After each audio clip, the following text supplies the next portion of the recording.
I've been sitting on this for years, telling it in fragments to people who never really understood what they were hearing. So I'm going to lay it out properly, like those confession posts you see here where someone finally stops pretending they were just unlucky, or caught in circumstances. My name's William. Not that it matters. I've done things I can't undo, and I've spent enough nights replaying them that they feel more real than anything else in my life now. This story starts when I was at my lowest point. I was broke, properly broke, not tight month, broke. I mean rent overdue, phone constantly dying because I couldn't afford to keep it charged somewhere stable, and eating whatever I could justify as one meal for the day. I'd burned through jobs faster than I could keep them, mostly because I always thought I was smarter than the people hiring me. Spoiler, I wasn't. That's when I met someone who introduced me to the idea of a deal outside the system. That's the phrase he used. Said it slowly, like it was supposed to sound elegant instead of what it really was. A secret deal is an agreement outside the law. At the time, it didn't sound like a confession. It sounded like opportunity. He didn't explain everything at once. He never did.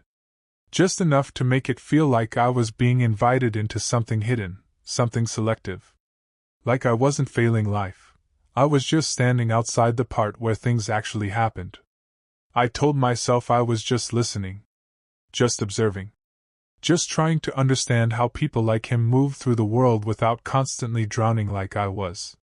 But I remember the exact moment that line stopped being philosophy and started becoming a door I was standing in front of.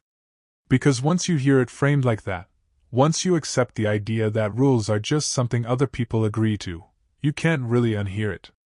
And that's where everything started. After that first conversation, I didn't hear from him for almost a week. I thought it was over. Just one of those strange encounters you replay when you're bored and broke, nothing more. Then he showed up again, like he timed it to when I was most desperate. Same place, same casual confidence. He didn't ask how I was doing. People like him never do. They already assumed the answer. He just said, "You're still thinking about it." It wasn't a question.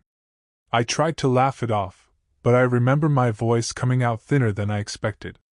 He noticed that too. That's when he explained a bit more, still not details, never details, just structure. He talked about arrangements, about people who need things done quietly, about how there are always systems that don't show up on paper. I should have walked away right there. I knew that even then. But instead, I asked what my role would be. And that's the moment I stopped being someone on the outside listening, and started being someone being considered. He didn't give me a job description in any normal sense. There was no title, no contract, no start date. Just fragments of information that slowly formed something recognizable if you stared at it long enough. He said I'd be useful where discretion mattered. He said I didn't need special skills, just reliability, and the ability to not ask unnecessary questions. That should have been a red flag. Instead, it sounded like the first time in my life someone wasn't immediately dismissing me. The first test, as he called it, was small. Harmless, even. Or at least that's how it was framed. Something about moving an item from one place to another, no questions asked, no receipts, no trace. I remember how carefully I agreed. Like I was afraid of saying the wrong word and losing the chance. He smiled when I said yes. Not warmly. More like confirmation. Looking back, I realized that was the real beginning, not the act itself, but the moment I accepted that I didn't need to know everything to participate. He met me 2 days later behind a row of closed shops near the train line. It felt intentional, like he always chose places where no one had the patience to stay longer than necessary. He handed me a small sealed package. Nothing dramatic. No weight that screamed importance. That was almost worse. It made it feel ordinary. "All you do," he said, "is take it to the address I gave you? Knock, wait, leave. Don't open it. Don't lose it. Don't improvise." I nodded like I understood more than I did. The address was across town, in a part one didn't usually go. I remember sitting on the bus gripping that package like it might change temperature if I thought too hard about it. Every stop felt louder than the last. Every stranger looking my way felt like they somehow knew. At one point I even considered getting off and walking away, just disappearing back into my old life. But I didn't. Because by then, I was already curious about what kind of world operated like this, quiet, structured, and completely outside everything I thought was real. The building wasn't anything special. That's something I still remember clearly, because I expected it to look important. Secretive. Guarded. But it was just another tired apartment block with peeling paint and a broken intercom. I knocked like I was told. Nothing happened for a few seconds. I almost left right there, but then footsteps came from inside. The door opened just a crack. A woman looked out. Middle-aged, cautious eyes. She didn't say anything at first. Just stared at the package. I followed the instructions exactly. Handed over, no explanation, no engagement. She took it without asking a single question. That should have made me feel better. Instead, it made my stomach tighten. Because if she wasn't surprised, then this wasn't unusual for her. Which meant this wasn't some one-off arrangement. It was a system. A quiet one, but still a system. On the way back, I kept replaying her face. Not fear. Not confusion. Just acceptance. That was the moment I started realizing I wasn't being pulled into something chaotic. I was being integrated into something organized. He paid me that evening. Not in a dramatic envelope stuffed with cash way like I half expected, but through a method he explained as untraceable enough not to matter. At the time, I didn't care how it worked. I just cared that my phone bill got paid and I could finally buy groceries without doing mental arithmetic in the aisle. It was a small amount. That's important to say. Not life-changing. Not enough to make me feel rich. Just enough to make me feel relieved. And relief is dangerous when you haven't had it in a while.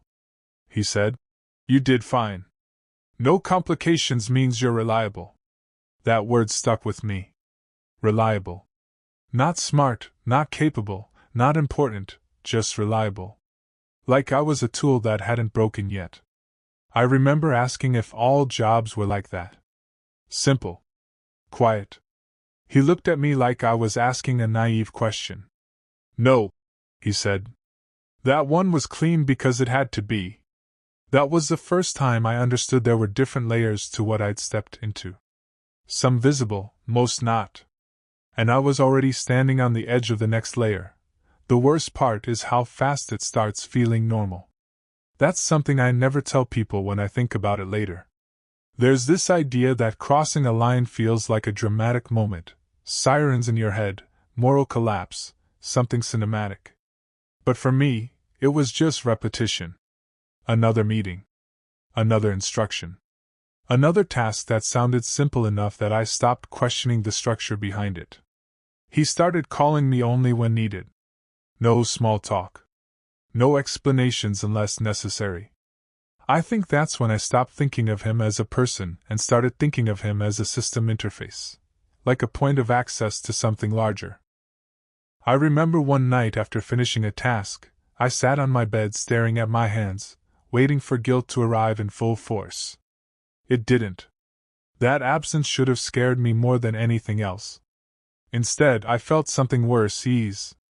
Like I'd finally found a version of life where effort produced predictable results, even if I didn't fully understand the rules. And once you get used to predictability, you stop asking whether the system itself is wrong. The next assignment didn't feel like the previous ones. There was no package this time. No simple delivery. He just told me to meet him at a parking structure near the outskirts of the city. Alone. When I arrived, he was already there, leaning against a car that looked intentionally unremarkable. That was his pattern. Nothing that drew attention, nothing memorable. "This one requires you to stay longer," he said. That was all the warning I got. He explained the task in fragments. I was to observe, confirm timing, and make sure a certain exchange happened without interference. He didn't define what the exchange was at first. He only described positions, windows of time, and exits. It wasn't until I was already committed that I realized I wasn't just delivering anything anymore. I was being positioned inside a moment that mattered to someone else. I remember asking him, quietly, what would happen if I just left. He didn't threaten me. He didn't need to. He just said, "Then you won't understand what you're already part of." And somehow, that felt worse than any warning he could have given. I arrived early, like he told me. Too early, actually. I sat in my car watching nothing happen for almost an hour, wondering if I'd been given busy work, or if I was missing something obvious. Then the pattern started. People moving in and out of a location across the street. Not dramatic. Not suspicious on their own. But once you're told to look for structure, you start seeing it everywhere. Two individuals met briefly.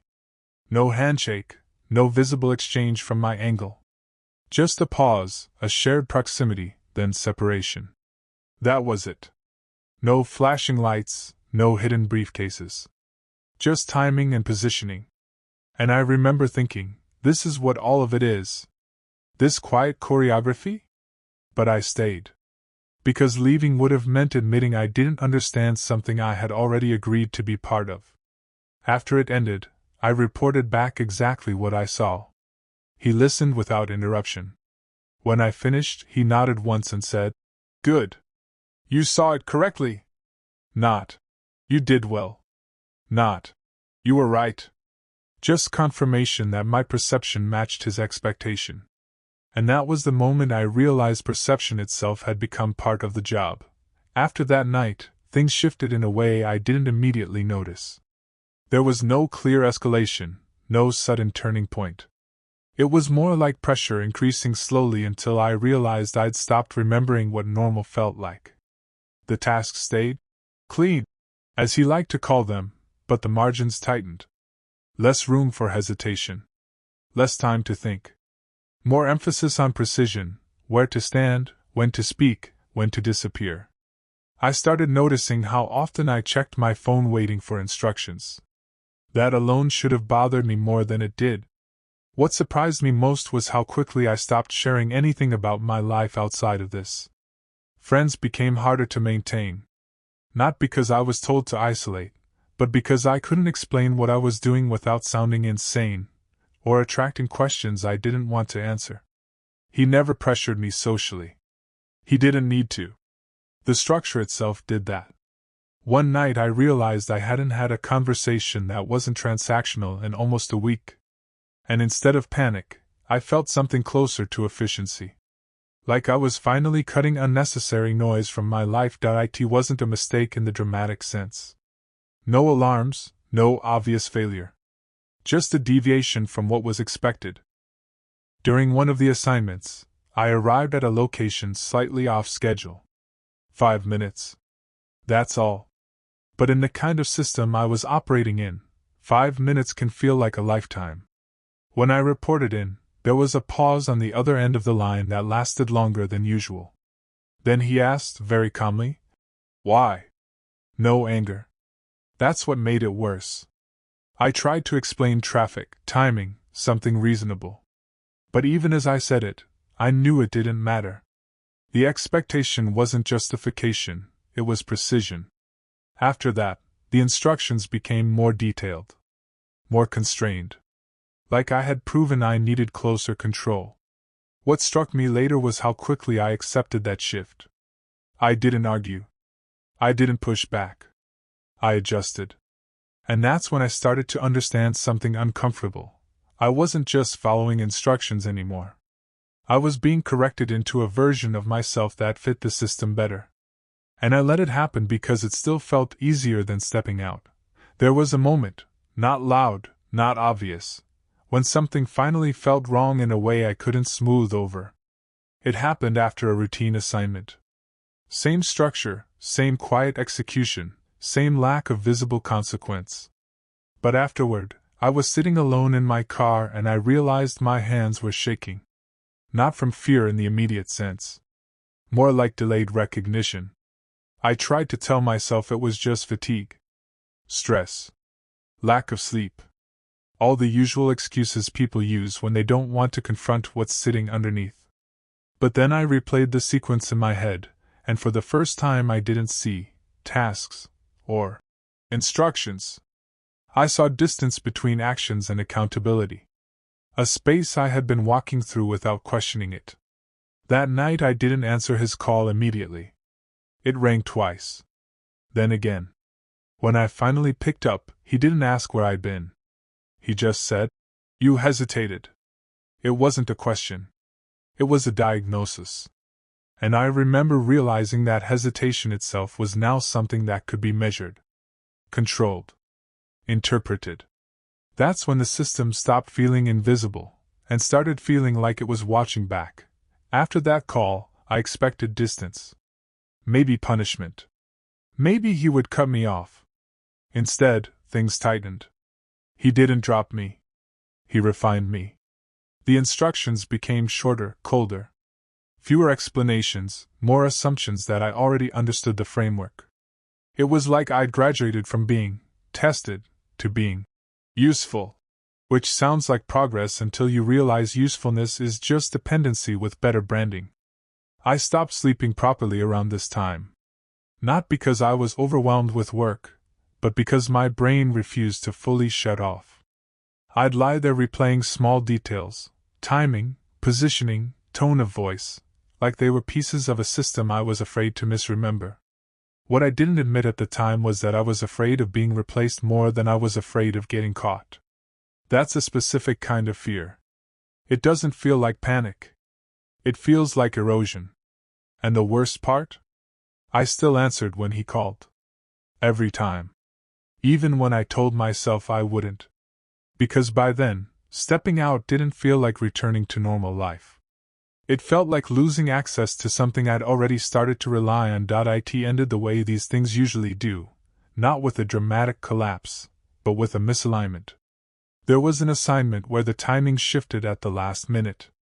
A small adjustment, nothing unusual on its own. But it created overlap, and overlap in a system like that is where things start to unravel.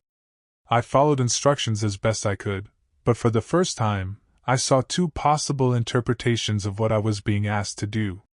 Two paths that both seemed valid, depending on how you framed the objective. I chose wrong. Or maybe I chose differently than expected. I still don't fully know. What I do know is that afterward, there was silence. Not immediate anger, not confrontation. Just silence that stretched longer than anything before it. Then he finally spoke. "You acted independently." No accusation. Just observation. That was when I realized something had changed. Not just in the task, but in my position within it. Independence wasn't treated as growth. It was treated as deviation. And deviation in that world doesn't get debated. It gets removed. After that, I expected the end to feel like something. Relief, maybe? Fear. Even anger. But what I got was mostly administrative. No confrontation. No dramatic meeting. Just a message with a time and a location I didn't recognize at first. When I arrived, there was no discussion about what had happened. No moral framing, no accusations. He was there briefly, like someone checking a result rather than a person addressing another person. "You were useful," he said. That was it. Not, "You failed." Not, "You succeeded." Just usefulness, past tense. I remember standing there trying to find some emotional reaction that matched the situation, but everything felt oddly distant, like I was observing someone else being dismissed from something they didn't fully understand. He left without ceremony. No warning, no lingering presence. And just like that, the structure I had been operating inside stopped responding. What stayed with me wasn't guilt or relief. It was recognition that I had treated a system like a story with rules I could learn, when in reality it was just a series of incentives that stopped caring once I stopped fitting them. If there's anything I'd tell someone reading this, it's this: you don't notice when you're inside something like that. You only notice when it stops answering you back.